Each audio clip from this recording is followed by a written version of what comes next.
अस्सलामुअलैकुम दोस्तों, मैं हूं राव कमर रिजवान और आप देख रहे हैं मेरा यूट्यूब चैनल। अम्मा अब्बा का आंगन जन्नत के बाग जैसा था। कोई गम था ना फिक्र, कभी दुखों का मुंह ना देखा था। जब लोग अपने गमों की बातें करते, स्पाट चेहरे लिए उनको पत्थर की मूर्ति की मानिंद तकती रहती। उनकी आंखों से आंसू बहते, दर्द से चेहरों के नकूश बदल जाते और मुझ पर कोई असर ना होता। ये दिल मेरा गम से ना आशना जो था। शादी हो गई, यहाँ भी खुशियों भरा घर मिला। अलीम रहम दिल इंसान थे, वो पैदाइशी यतीम थे। अच्छी तरह जानते थे यतीमों का दुख क्या होता है, महरूमियाँ कैसे कैसे जख्म लगाती हैं, सौतेली माएँ कितनी बेरहम हुआ करती हैं और ये दुनिया कितनी बेहिस्सो सफाक है। वो गुर्बत में पले, उनको अदराक था कि गुर्बत की चुड़ैल किस किस तरह इंसानों को खुददारी से खेलकर उनकी इज्जत नफ्स को घायल करती रहती है। तभी वो मुझको दुखियारों पर रहम की तलकीन किया करते थे। कहते साहिल को कभी खाली हाथ मत लौटाया करो, कुछ न कुछ जरूर दे दिया करो। और तो सब ठीक था, मगर मुझको भीख मांगने वालों से चिढ़ थी। जब कोई भिकारन औरत बच्चों को लेकर दर दर नजर आती, जी चाहता कि इसको जेल में बंद करवा दूं। अलबत्ता मासूम बच्चों को भीख मांगते देखकर सोच में पड़ जाती कि इनको भीख दूं या ना दूं, क्योंकि कुछ बच्चे तो ऐसे बदहाल और भूख से निढाल नजर आते हैं कि जी कुढ़ने लगता। सोचती भीख मांगने से तो इनका मजदूरी कर लेना अच्छा है, भीख मांगने से तो इनमें खुददारी के जज्बात भी अपनी मौत आप मर जाते हैं। अलबत्ता इन बच्चों पर रहम आता था जो कचरा चुनते नजर आते थे। अगस्त के शुरू की बात है। एक सुबह मैं चाय पी रही थी, सर में शदीद दर्द था। दर पर दस्तक हुई, दर खोला तो एक औरत फटे हालों अंदर चली आई। बोली, सुबह से भूखी हूं, अल्लाह के वास्ते दे दो। मुझको गुस्सा आ गया। एक तो दर खटखटाया, ऊपर से बेकारन निकली। दलेरी तो देखो, दरवाजे पर रुकी रहने की बजाय घर के अंदर घुसती चली आई थी। मेरी मुलाजमा किचन में पराठा बना रही थी। उसने औरत की तरफ रहम भरी निगाह से देखा, फिर मेरी तरफ देखकर सहम गई। तभी मैंने गुस्सा पी लिया और उससे कहा, सबीहा इसको रोटी दे दो और दरवाज़ा बंद कर दो। सबीहा ने शापर में डालकर वो पराठा दे दिया और दुआएं देती चली गई। मैं बरामदे में पड़े सोफे पर लेट गई। चाय पीने के बावजूद सर का दर्द न गया था।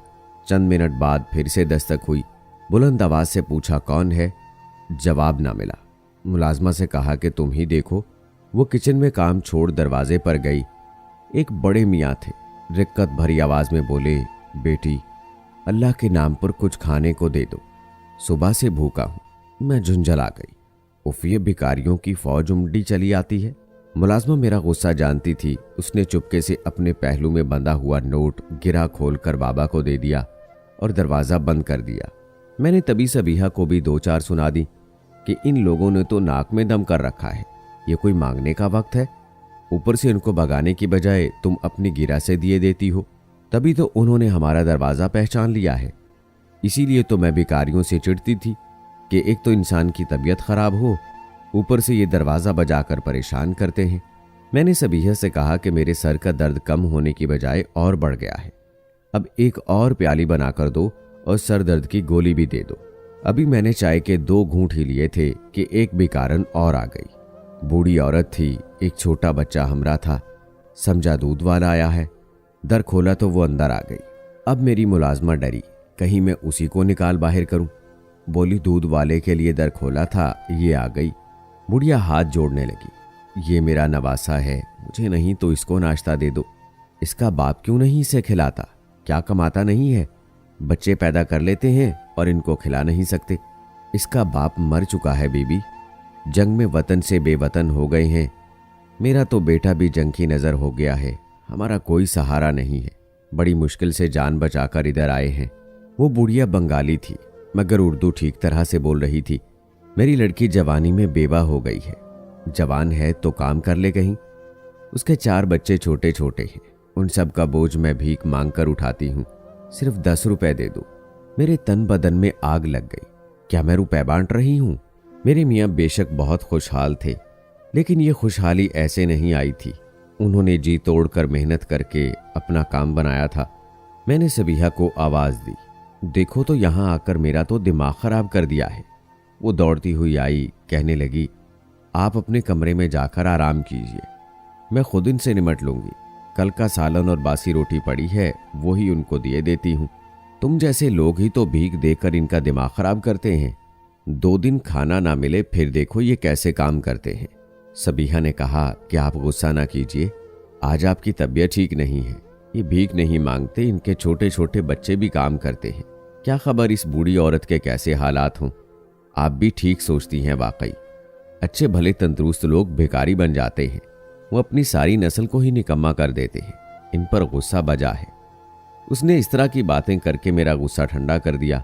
आप खफा ना हो, इंसान कभी कभी बहुत मजबूर होकर हाथ फैला देता है। उसकी बातों से मैंने सब्र कर लिया और वो बेचारी भी मेरे माथे पर बल देखकर चुप हो गई। मैंने मुलाजमा से कहा, अब दरवाजे की कुंडी मत लगाना, मैं लेटने जा रही हूँ। कुंडी का खटका ना सुनूं, जो आवाज लगाए खुद जवाब दे देना। ये कहकर मैं कमरे में जाने लगी तो वो बोली, आपने चाय तो पी नहीं? अच्छा नाश्ता किए लेती हूँ। उसने एक और प्याली मेरे आगे लाकर रख दी। बिस्किट प्लेट में जूं के तूं रखे थे। मैंने एक बिस्किट मुंह में रखा ही था कि खुले दरवाजे से एक औरत बेधड़क अंदर आ गई और बरामदे के सतून से लगकर बैठ गई। मुझको उसका इस तरह आना एक आंख ना भाया। तनक कर पूछा, क्या बात है? बोली, मुसीबत ज़दा हूँ, शौहर ड्राइवर था, हादसे में जाँ बहक हो गया। छोटे छोटे बच्चे हैं, मालिक मकान किराया मांग रहा है, वरना घर से बाहर सामान रख देने की धमकी दे रहा है। इमदाद कर दें। उफ, आज सुबह से तेरे जैसी कितनी आ चुकी हैं। खुदाया हमारे हाल पर रहम कर। क्या हमारे मुल्क में सभी औरतें दुखियारी और बेवा हैं और इनके छोटे छोटे बच्चे हैं? हमारे पास भी कारून का खजाना नहीं है। मेरे ये अल्फाज सुनकर वो अपने फटे हुए पल्लू से आंसू पूंछने लगी। उसके कपड़े बोसीदा, मैले और गाल पिचके हुए थे। चेहरा जर्द और फाका ज़दा सूरत मैंने एक बारगी गौर से देखा। छोटा सा 4 बरस का बच्चा जो उसके पहलू से लगा खड़ा था, मेरी तरफ हैरत भरी निगाहों से देख रहा था। कहीं नौकरी कर लो ना, देखो मेरी मुलाजमा भी तो मेरे घर काम करती है, मेहनत करती है तो इसके बच्चों को रोटी मिलती है। कहने लगी, बीबी मेहनत भी करती हूँ मगर खर्चा पूरा नहीं होता, मकान का किराया देना पड़ता है, बच्चे किस पर छोड़कर सारे दिन की मजदूरी पर निकलूं। अच्छा अब दफा हो जाओ। सबीहा दरवाज़ा बंद कर दे, अब जो भी आए चाहे साहब क्यों ना हो, मत खोलना दरवाज़ा। औरत उठ खड़ी हुई और दरवाजे की सिमत होली, मगर उसका बच्चा उस सतून के पास ही खड़ा रह गया। वो एक टिक मेरे नाश्ते को घूरे जा रहा था। उसकी माँ पलट कर मुड़ी और उसको हाथ से पकड़कर अपनी तरफ खींचने लगी। वो चिल्लाने लगा, नहीं नहीं, मैं नहीं जाऊंगा तुम्हारे साथ, मुझे चाय दो। जब माँ ने जोर जोर से उसको खींचा तो वो जिद करके जमीन पर लेट गया और लौटने लगा। उसकी यही रटती कि मुझको चाय बिस्किट चाहिए। कोई संगदिल से संगदिल इंसान होता तो उसका दिल भी पसीज जाता, मगर मैं तो सुबह से गुस्से में भरी बैठी थी, मूड खराब था। ऊपर से इस बालक की जिद ने मेरे सर का दर्द सवा कर दिया। बजाय इसके कि बच्चे को बिस्किट ही थमा देती, मैंने चाय की प्याली ही फेंक दी और चिल्लाई के उठो उठो निकलो इधर से।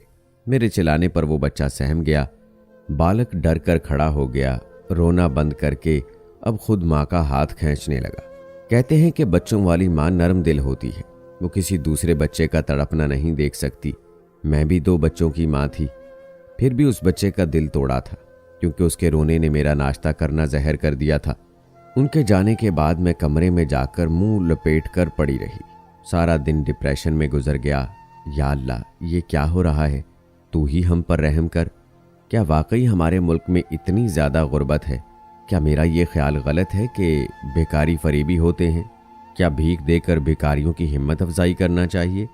नहीं, ये तो बहुत बुरी बात है। लेकिन अगर इनमें आधे भी बहुत बेबस बेकस मजबूर होकर मांगने निकलते हैं, तब उनकी मदद ना करना क्या जुर्म नहीं? और इन बच्चों का क्या कसूर जिनकी मेहनत करने के दिन नहीं है? इनके तो स्कूल जाने के दिन हैं। शाम को मेरे शौहर आए, थके हुए थे। थोड़ी देर आराम किया। मुलाजमा ने रात का खाना तैयार कर लिया था। उसने टेबल पर खाना लगाया। तभी अलीम ने मुझको कहा, चलो उठो खाना खा लो, क्यों ऐसे मुंह लपेटे पड़ी हो? लगता है कोई बात दिल को लगा ली है। मैंने खाना नहीं खाया, तबीयत की खराबी का बहाना कर दिया। रात को उन्होंने फिर पूछा, क्या बात है शाजिया, कोई परेशानी है? तभी मैंने आज के वाक़े का तज़किरा कर दिया। वो बोले, हमारे मुल्क में दिन ब दिन गुर्बत बढ़ रही है। शाजी, तभी जराइम भी बढ़ रहे हैं। जिस मुल्क में गरीबों के साथ इंसाफ ना हो वहाँ के हालात नहीं सुधर सकते। लेकिन तुम फिक्र ना करो, यहाँ अच्छे लोग भी हैं। अल्लाह ने चाहा तो हालात सुधर जाएंगे किसी न किसी दिन। आप ठीक कहते हैं, लेकिन भीख देना कोई अच्छी बात नहीं है। ये मसले का हल नहीं है। बहुत से निकम्मे पेशावर भिखारी ज़रूरतमंदों का हक भी मार लेते हैं। तभी तो कहता हूँ कि मांगने वालों को कुछ ना कुछ दे दिया करो, ख़ास तौर पर उनको जो खाना मांगते हैं। मैं उनकी ये तकरीर पहले भी कई बार सुन चुकी थी, लिहाजा मेरी कोफ्त दूर ना हुई। वो कह रहे थे, क्या खबर इनमें कोई वाकई ज़रूरतमंद हो। दूसरे रोज़ वो मनहूस सुबह आई कि जब ट्रेन का लियाकतपुर में हादसा हुआ था। मेरे शौहर भी उसी मनहूस दिन रेल में थे और अपने कारोबार के सिलसिले में सफ़र कर रहे थे। इस हादसे ने मेरी ज़िंदगी की सारी खुशियाँ छीन ली। आज मैं सही मानों में दुख, दर्द और गम से आशना हुई थी। मेरी मासूम बेटियां अपने बाप को कफन में लिपटा देखकर रो रही थीं और लोग मुझको तसल्लियां दे रहे थे, मगर मुझको कुछ सुनाई नहीं दे रहा था। कैसे मेरा हरा भरा हंसता बसता घर पल भर में बिखर गया। शायद ये गम मेरी किस्मत में लिखा था।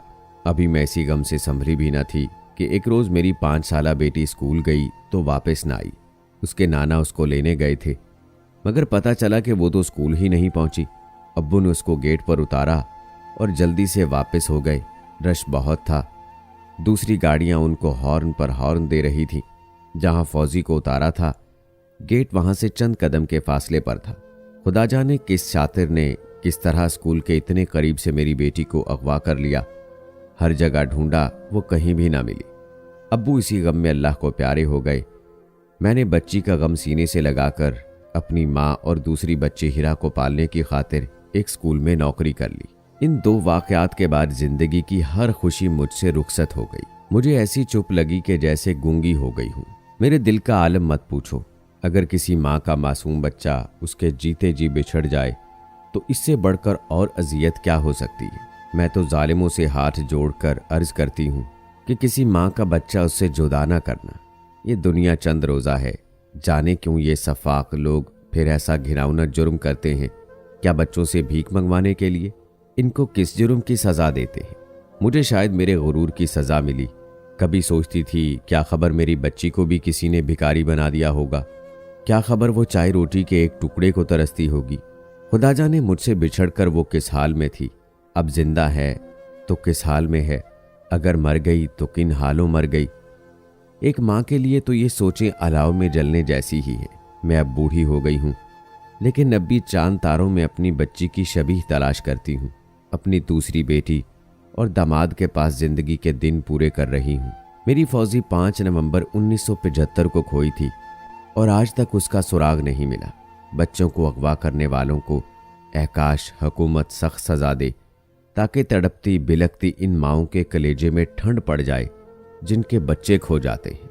दोस्तों, कुछ अरसे से बच्चों के अगवा होने के वाकयात काफ़ी बढ़ गए हैं, इसलिए आज की ये कहानी आप तक पहुंचाई है। भिखारियों को ठुकराएं मत, लेकिन उन्हें घर के अंदर ना आने दें, क्योंकि भिखारियों के रूप में लोग बच्चों को अगवा कर लेते हैं।